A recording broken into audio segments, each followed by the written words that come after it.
ప్రతి నెల మాస శివరాత్రి రోజున మరియు అమావాస్య రోజున గోకర్ణ క్షేత్రంలో జరిగేటువంటి మోక్షనారాయణ బలి పూజా కార్యక్రమం ప్రతి నెల దిగ్విజయవంతంగా కొనసాగుతుంది. గత నెలలో చాలామంది అడిగింది ఏంటంటే అక్కడ స్వామివారిని దర్శించుకోవడము, పూజ చేసుకోవడము, అక్కడ ఉన్నటువంటి పూజలు అటెండ్ అయ్యి వచ్చిన తర్వాతకి విశేషమైన పాజిటివ్ రిజల్ట్ వచ్చిందని కూడా చెప్పారు. చాలా సంతోషం.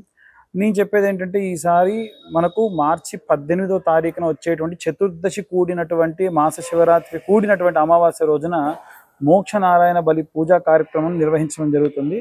ఆ పూజలో పాల్గొన్న వాళ్ళందరికీ కూడా మర్రకథ గణపతి, అలాగే కరుంగలి మాల, అలాగే గోమతి చక్ర యంత్రము విశేషంగా ఉచితంగా పూజలో పాల్గొన్న వారికి ఇవ్వడం జరుగుతుంది. ఈ పూజాధిక్రతువుకి ఇక్కడ హైదరాబాద్ నుంచి మేమే ట్రాన్స్పోర్టేషన్తో తీసుకొని వెళ్ళి మళ్ళీ తీసుకురావడం జరుగుతుంది. ఇది ఇండివిజువల్గా మాత్రమే చెబుతున్నాను, ఫ్యామిలీ అందరికీ కాదు. బట్ వచ్చిన వాళ్ళకి with family food and accommodation కూడా మేమే అరేంజ్ చేయడం జరుగుతుంది. ఆసక్తి కల వారు కింద ఉన్న నెంబర్కి కాంటాక్ట్ చేయొచ్చు.